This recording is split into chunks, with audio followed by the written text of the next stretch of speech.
I was engaged and my sister passed, so I had to get her kids. My ex-fiance just felt like it was too much. So, you know, he kind of kicked us out, basically. We was good, but I came down here thinking I had a crib and got scammed. So we just got done with the interview, and as what normally happens, you know, we talked for a few minutes and everything else. So did you want to dive a little more deeper into what was happening back then? Yeah, I mean, the person I was talking about was basically my... So what do you think his thoughts and his reaction is going to be when he sees this video on YouTube? I hope he don't see it. Well, I mean, I can tell you, right?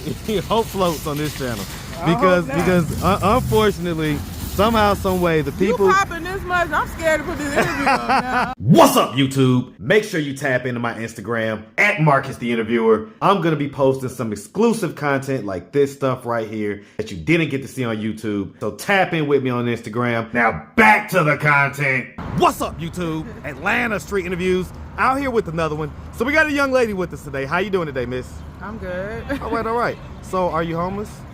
I am. Okay, and so how old are you? I'm 32. 32. And so how long have you been homeless?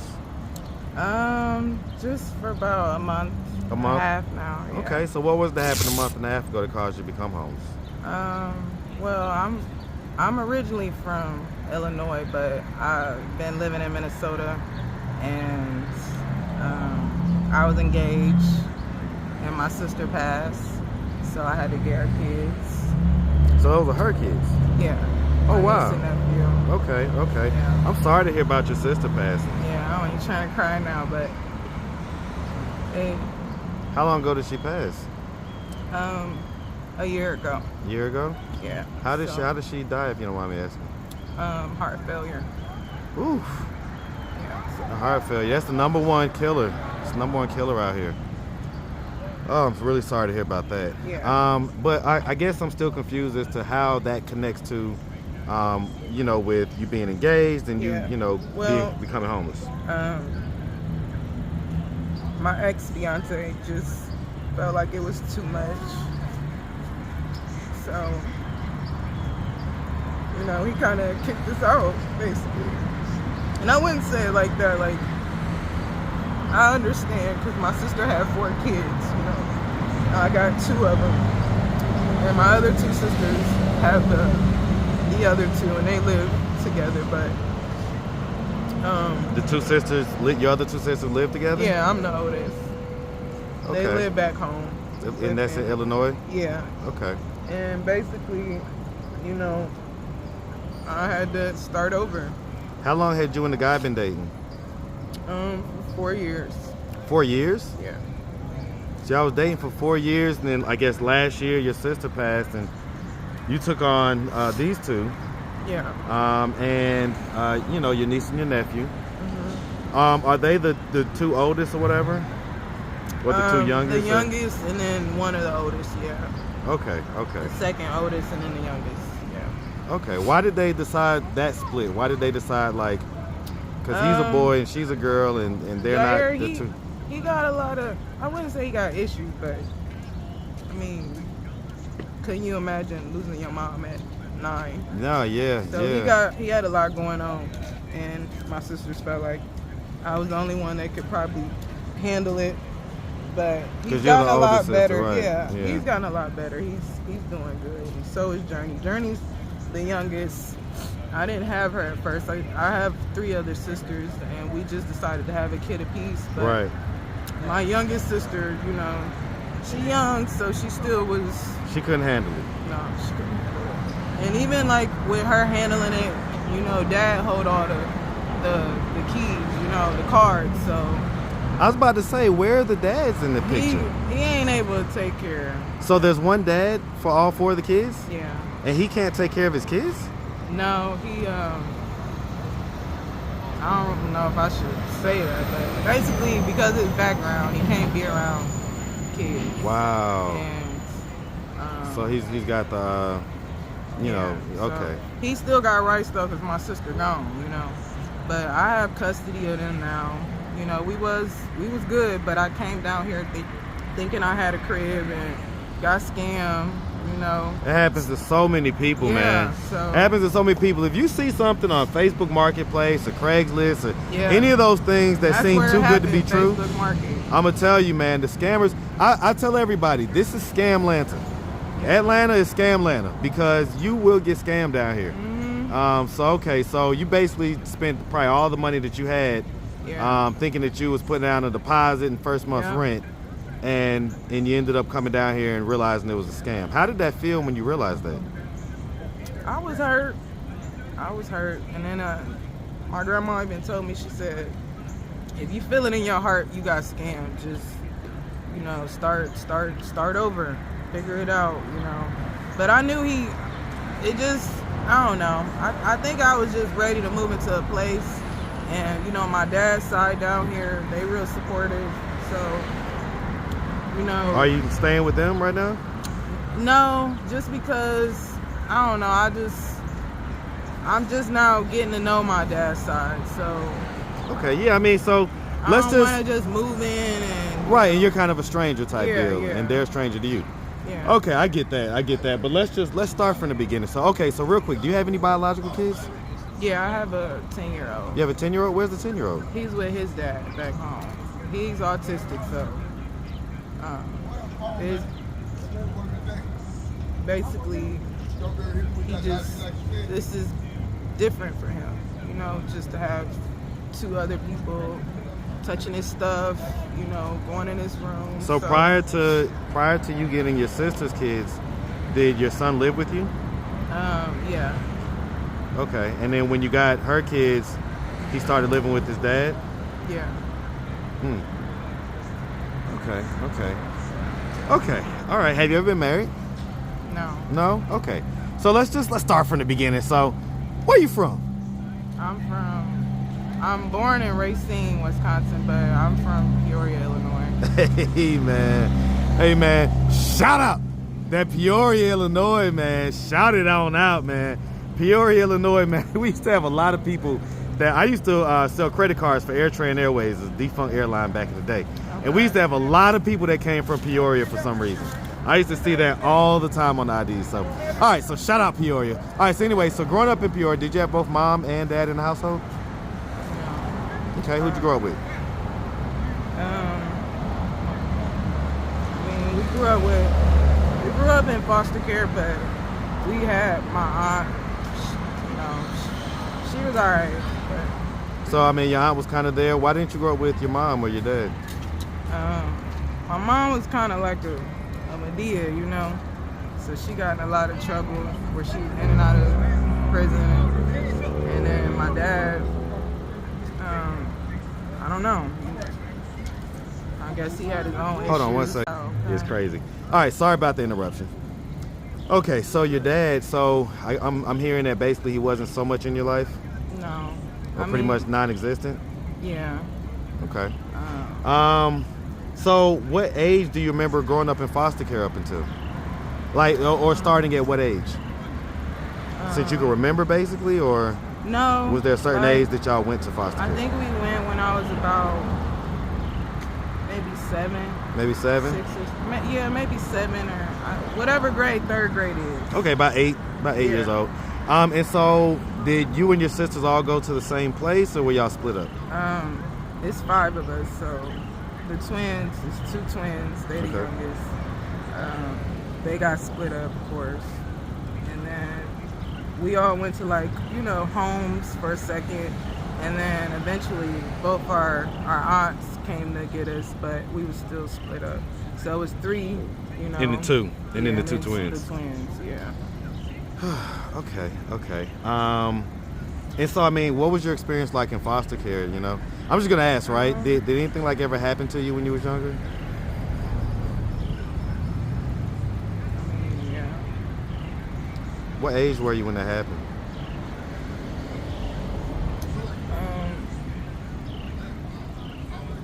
Maybe you asked some tough questions. I'm sorry. Well, and it's to try to understand the childhood trauma, right? Yeah. So we can understand who you are a little bit deeper, and maybe what are the real things that have led to this, you know? And so we talk about this a lot on this channel, just to let you know. Well, a lot of people, I feel like, don't know. So I don't want to say like the age. Like my dad don't even really know, you know. So, but basically, it happened for a while. Well, I mean, so okay. So you're saying that is this something that you've told anybody that has happened to you? Yeah, like my sisters know. So your sisters know? Yeah. Have you ever talked to like a professional about it or anything like No. that? No? So, you know, sometimes I just walk into people's lives and we don't know why, right? Mm-hmm. It's very random how these interviews come together. I just walked up to you right out of nowhere. Yeah. But man, I got to tell you, right? The results from these conversations are 99.9% positive. So just try to flow with me, okay? Okay. So, as far as it goes, it sounds like this was an ongoing situation. Yeah. Okay, was this someone that was in the house with you?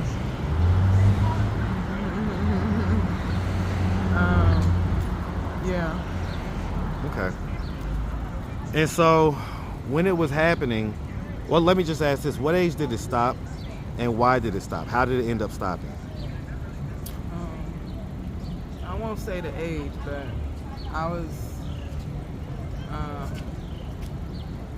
I ran away basically. So I ran away from where I was living, and then eventually, you know, my sisters followed, and we ended up living with our grandmother. So was this happening to all of y'all? Yeah. Okay.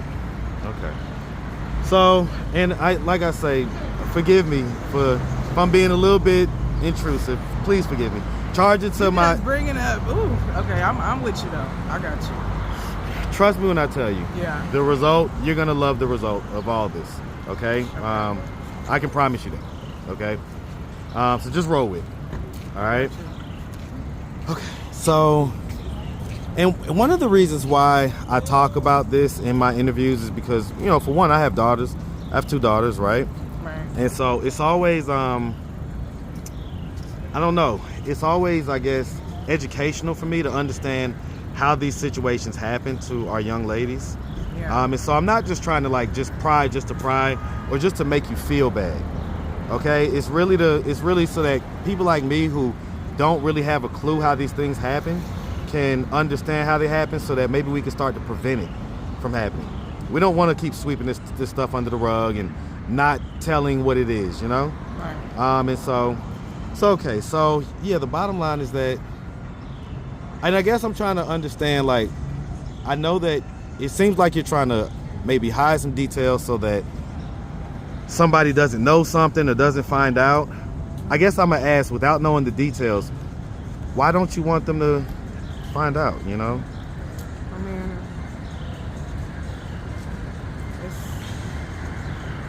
I'll say this: it's in my family, you know. So it's kind of, it's like I don't want to disrupt what everybody got going on for something that happened. Was your life disrupted? My childhood, hell yeah. Well, what do you think effect that has had on you up to this point in adulthood? I don't really let like now, because I'm talking about it, I get emotional.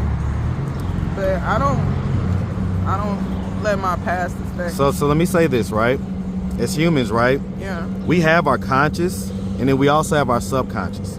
And we can kind of try to control what our conscious thinks about, Yeah. but we cannot control what goes on in our subconscious.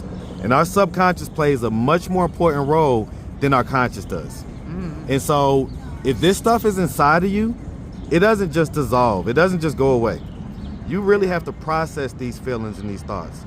And if you just choose to bury them and then just go on about your life, this stuff has a way of popping up at the worst times and affecting you in ways that you don't even know. You don't even know why you're upset or why you're agitated or whatever, but it's this thing deep down that you buried that you haven't processed. And so, you know, maybe, just maybe, this conversation is an opportunity for you to, you know, start that process of processing, you know, what happened, why it happened, and, you know, put it on out there so you don't have to carry around this burden. You're carrying around the burden so that other people can feel comfortable. Meanwhile, you've been made to feel uncomfortable for what it sounds like maybe 20 years. Okay? And so that's not cool. That's not okay. That's not something that you should have to necessarily burden. You shouldn't have to carry that burden. Okay? So, you know, maybe it's just an opportunity for you to release that and to see how much lighter you feel afterwards. You know? Yeah. So, because that's happened many times on this channel. You know, family members get kind of outed. Hey, there's a little bit of shit at first, and then I check on them months later, and things have settled into a good place because they were able to now talk about it. So, and again, I'm not forcing you, right? I'm not forcing you. There's no pressure, but you know, if you do feel like that may be helpful for you, if you do feel like unloading some of these details would be helpful, because I don't want you carrying this stuff around after the conversation. What age did it start? Because I'm like, did this start after you was? No, it started around like 8, 9. Yeah, see, that's For me. For my sisters. They were younger. Yeah, I mean, I didn't let nobody touch my baby sister. Right. The twins wasn't even born yet, but or I think they was born, but they was young.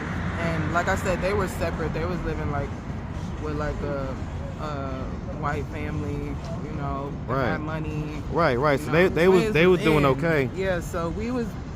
I'll just say it. We was So with when my you and your aunt. sisters- We was with my aunt. It was And what? When we lived with my aunt. Okay, so whoever the male there that was living there, and It was 2 males, but one was he knew, but he just didn't speak up, you know. And the other one was he was the When- predator. Shit. when you ran away, did anybody question like, why did she run away? No, nobody. And it's sad because when I go home and I be having family, you know, oh hey, and you know, it's just like It's fake and it's phony. Yeah, it's fake as fuck. So how does that make you feel? It pissed me off. Now I feel like I accepted it, but yeah, it pissed me off because I felt like we grew up with these people. You know what I mean? Is he still living? Yeah, he living. He got kids and a wife. So listen, I mean, if he would have happened to come across this video on YouTube, right? He knows who he is. You know who he is. Your family knows who he is. If there's any message, have you talked to him about this ever? So if there's any message that you could give to him, unload yourself right now. Tell him how it affected you, how it made you feel, what your thoughts are. Talk to him.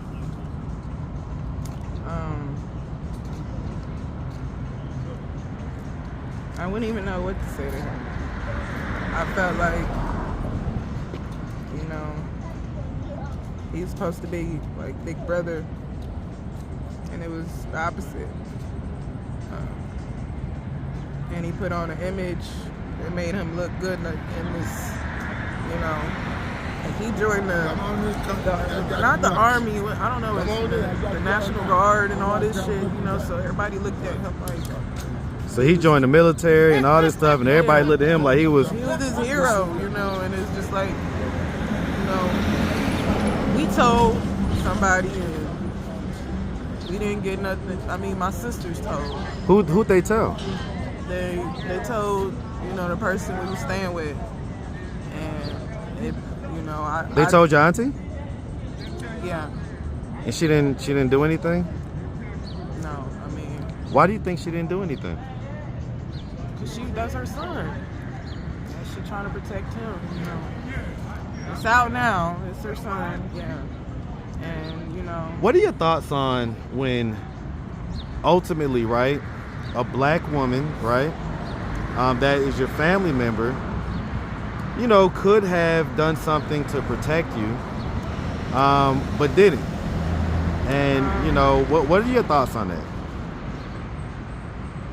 I mean, I wasn't asked to be brought in this world, you know. If you're supposed to protect me, that's what you're supposed to do. And I think that's why I'm overprotective of all my nieces and nephews, especially them, because I'm nervous of that. I don't want no, like, it's times where I don't even know how to, like, explain it. Like, I don't feel that she really cared about how we felt. And I knew that, but my sisters still went along, and cause, you know, we had a plan on telling her. We always used to pack our bags and act like we gonna run away, but we've even been to the police station and we didn't tell that was happening. We just say like other stuff that was happening, like, you know. Do you think if you would have told the unmitigated truth that they would have done something? No, back then, no. No? No. How Now, yes.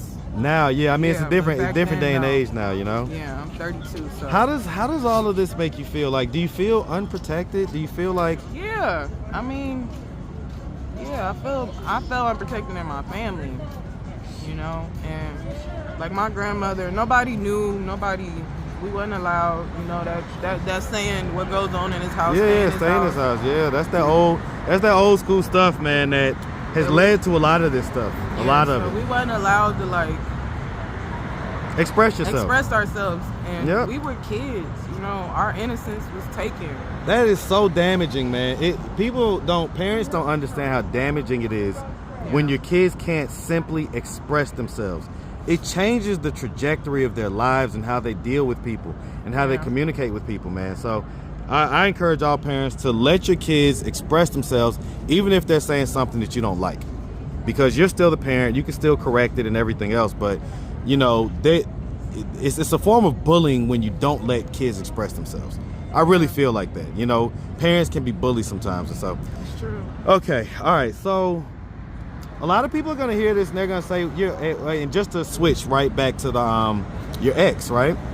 A lot of people are gonna hear that. They're gonna say, man, this guy's heartless. Why would he put her out? Like, she seems like a sweet girl or anything like that. If I asked your ex, why did he do that? What would he tell me? I mean, he was, I feel like he didn't have kids, you know, and I only had one kid, and he's kind of the opposite of my niece and nephew. He real laid back. My niece and nephew, like, they turn up, they ramp up this and that, right? They're kids, right? So, but it's like, with him, I think it was, it was too much, basically? It was too much, and he didn't have kids, and I don't know if he felt that his parents wouldn't accept that either, because he was African, so. Okay, so yeah, they probably would look at that like they was real bringing too much to the table. Yeah, so that was. But y'all had dated for 4 years, and you had a son that whole time. Yeah. But like you say, the son was more chill and. Yeah, and when my sister first passed, I had all 4 of them for like a couple months. So that was like a really rough transition. Yeah. So. Have y'all talked since you left? We talked. And so, I mean, you know. Not really about that. I feel like we kind of. What do y'all talk about? He just asks how like the kids is and how I've been, and he's sorry. Does he know that you're homeless? No. So what do you think his thoughts and his reaction is going to be when he sees this video on YouTube? I hope he don't see it. Well, I mean, I can tell you, right? Hope floats on this channel. Because unfortunately, somehow, some way, the people... You popping this much, I'm scared to put this interview up now. Because look, even like back home, like, I wouldn't say I got an image, but people look at me like this pretty girl. She got her shit together. I'm an esthetician, so... you're a beautiful girl, by the way. Thank you. You got these pretty eyes, man, that just kill her. Thank you. And I work at a lash place, and I do like facials, makeup, all that stuff. So people kind of be like, you know, right? They see you as someone that's kind of got it together a little bit. Yeah, and so. Well, and guess what? The truth shall set you free. I don't got it together. Right. And so your ex, though, specifically him, your ex. What do you think his thought? Hey, sweetheart. All right. What do you think his thoughts and his reaction is gonna be when he sees this? When he's like, "Oh wait, so I put her out and I feel she's like homeless?" Do you think he's gonna be like, "Dun dun dun" to the rescue? Like, I gotta go get her. Like, I screwed up. No, I feel like we done. So he a Leo too. Like I feel like he already kind of made his mind up. You know, that it's not gonna work, and you know, my sister passed a week before our wedding. So it's just like I guess he waited to see if it'll work, but he just knew. And I knew because I'm the one that brought it up. I knew he was acting different.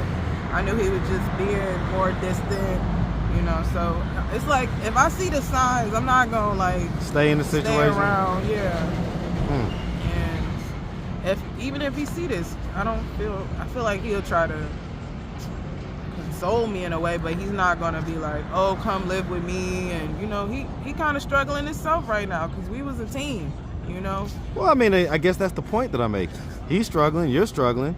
Let's put the band back together, you know. Let's talk about whatever the issues were and to see if they can be worked out, because it sounds like there wasn't communication. It sounds like you kind of, you know, you felt what you felt as far as his energy shift, and you know he may have confirmed that. Yeah, he confirmed it, and it's like, all right, you know. Well, I get that, but I'm just wondering. I'm an advocate for people getting back together when it's warranted, right? Not in every situation, but you know, it sounds like this maybe could be, you know, doesn't sound like y'all broke up for anything other than the situation switching up. It just sounds like y'all was about to get married. We was. Y'all was a week away from getting married. You're telling me that people still. That's why I had to move, because I'm like, I just, you know, I moved to Minnesota after Illinois, so I just felt like people asking me at my job, like, when's the wedding? Oh yeah, and it was just like, it's too much. It's I can't keep telling this story over and over and over. Well, at least now you'll get to just send them the link. all right. So listen. So at this point, what are we doing to try to get ourselves out of this position? So we see you here at Crossroads, probably getting some paperwork and stuff like that. Yeah. So I just heard they had a housing plan, or like they help you pay like your first month rent and deposit, and then they help me get my birth certificate so I can get my Georgia ID, right, and stuff like that. So I'm taking advantage of it. Yeah. I ain't mad at it. Mm-hmm. All right, so as far as outside or not, are you guys like sleeping outside at night right now, or are you like, okay, so you guys have like hotels, but I'm spending on my savings. I was about to say, man, that is literally the most expensive way to live out here. Yeah. So, I mean, it's people that help, like, I don't want to get nobody in trouble, but it's people that help in the background. I'll just say that. Yeah. Maybe help with a weekly rate, or, you know, but like I said, I came down here with a certain amount thinking I'm just going to start a job, move in my crib, and live happily ever after with my family on my dad's side, and it's kind of turned, you know? If your family on your dad's side does come across this video, do you think that they'll be like, hey, come live with us, you know, come stay with us? Yeah, I know they would, but I just feel like I'm grown, you know? I don't want them in that, like, I never would put them in a bad situation. Like, well, I get it, but I mean, you got the kids with you too, right? Yeah, you got to make decisions that's in the best interest for everybody involved. It's true. And you can still go through the programs while, you know, being homeless technically at somebody else's house. So it doesn't stop your flow as far as the programs go, and it'll help you to save that money. I know. Right? So maybe you put your pride to the side, and accept that form of help, because you're gonna blow through all that money very quickly on hotels. Yeah. So. And I mean, I'm kind of even thinking about moving back home. Okay, come on, come on with it. Yes. It's all good, okay? It's so good to see you, okay, sweetheart?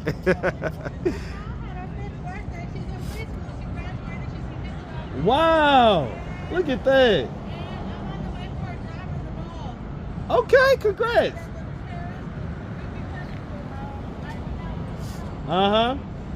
Man, keep it moving, man. I love it. I get a lot of love out here. I see. All right, so bottom line though, all right, so I mean, you're doing your thing. So on that note, if anybody out there wanted to reach out, help, or donate, do you have a way that they could do that? Do you have social media, Cash App, anything like that? Yeah, I mean, I'm on social media. I don't really get on Facebook, and I ain't really too much on social media right now. You know, I don't want people really seeing my life. I ain't posting tapping in like that. Yeah, you know. Okay, because we got a bunch of detectives on this channel. You know, Chime. What's your Cash App? It's Waxing by Kirsten. So spell that. It's WAXIN by KEARSTON. Okay, all right. Yeah. All right. Well, listen, we really appreciate you, and we definitely wish you and these kids nothing but the best. All right. Thank you. Make sure you have a good one, sweetie. Thank you. All right. All right, so we just got done with the interview, and as what normally happens, you know, we talk for a few minutes and everything else. And so, you know, one of the things, right, is sometimes it's hard initially to kind of come out with everything, right? But we talked about how important it is to not hide these predators and not, you know, give them a pass, right? So did you want to dive a little more deeper into what was happening back then? Yeah, I mean, the person I was talking about was basically my cousin, you know, which was like my brother because my aunt kind of adopted us. Well, Right. She didn't adopt us, but she had guardianship of us. Right. I mean, you was living in the house. Y'all was like brother and sister, basically. Right, yeah. And so, how much older is he than you? How old is he? I want to say I think he's 4 or 5 years older than me. Okay, so he started when he was about 13. You was about 8.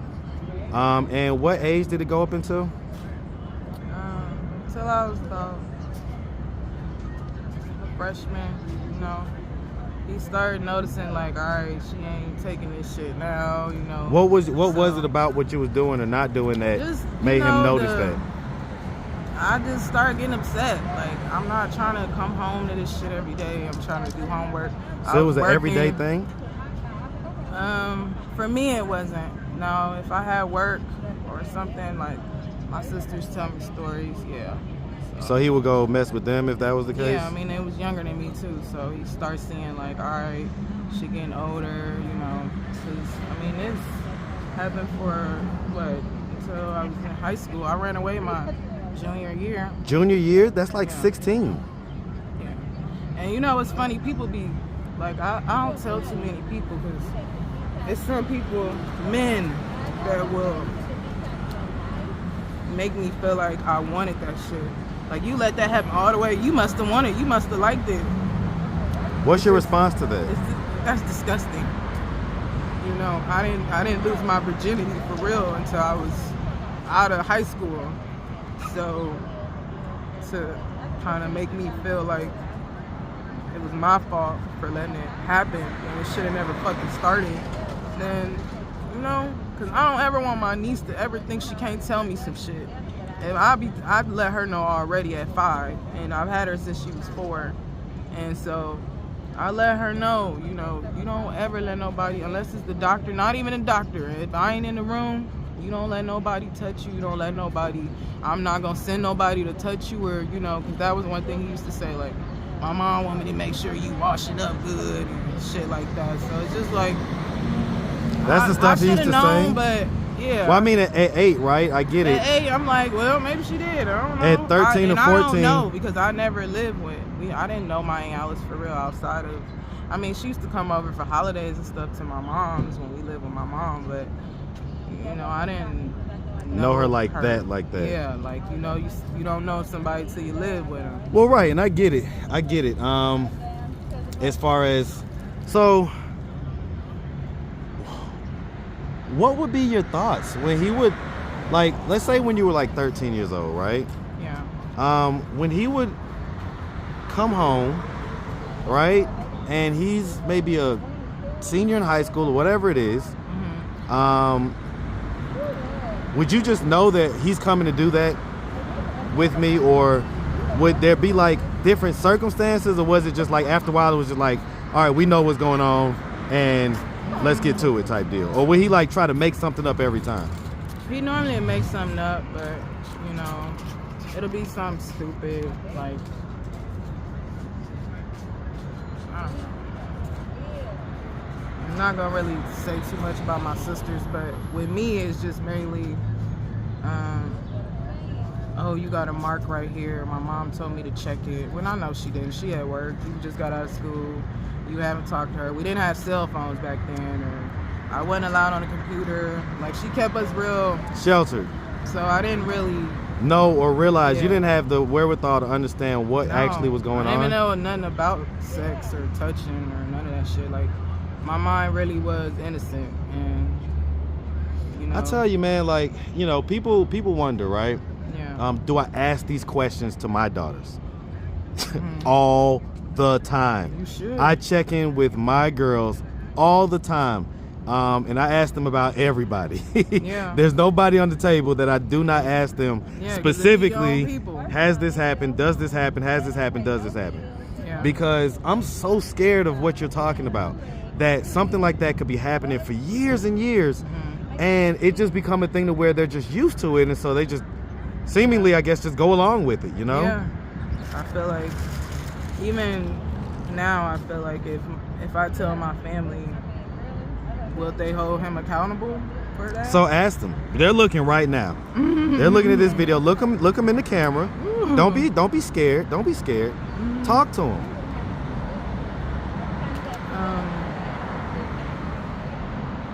I don't know what to say. It's inside of you. Take a second. Take a second. Let it come out. It's inside of you. I mean, I know my uncle gonna flip. I know Uncle Donald gonna flip. My aunt, no. My auntie, Don't no. worry about, you're thinking But about their reactions. I know, because Think about how you feel. Take a second. I feel like I should have been more protected, me and my sisters. I shouldn't have been the one protecting us at 8 years old. And here we are living with people that we thought would, you know, they wouldn't allow us to live with our grandmother because she had like knee surgery and they felt she wasn't capable. Even though my grandma gave it, once I ran away, my sisters came, we had a great life. But that's my grandmother. Right. My other side, my Alice side, I feel like they know, but they don't want to. And I feel like people know, but they don't want to ask me why I ran away. They don't want to know the truth because they're a Christian family, you know, and they well known where we, you know, Peoria, everybody know everybody. Yep. So, I can imagine. You know, it's not a good look. And I feel like would they do something about it, they'll talk about it, but they won't. I don't think anything is going to happen. And that's why I didn't want to bring it up, because it's like... Well, I'm going to tell you something. Something about the Marcus effect, okay? I'm telling you, that may change, okay? So I'm just letting you know. I'm just telling you from what I've experienced on this channel. I feel like, I don't know. I feel like I just wish they would have asked This more is to questions. protect little girls like her. Yes. This is to protect little girls like her. I feel like they should, yeah. It's like I told you. There's a 20-something-year-old guy right now that's probably watching this, that may be thinking about doing something to one of his little nieces or cousins or something like that, and they're watching you out your older cousin, and they're gonna think twice about doing that.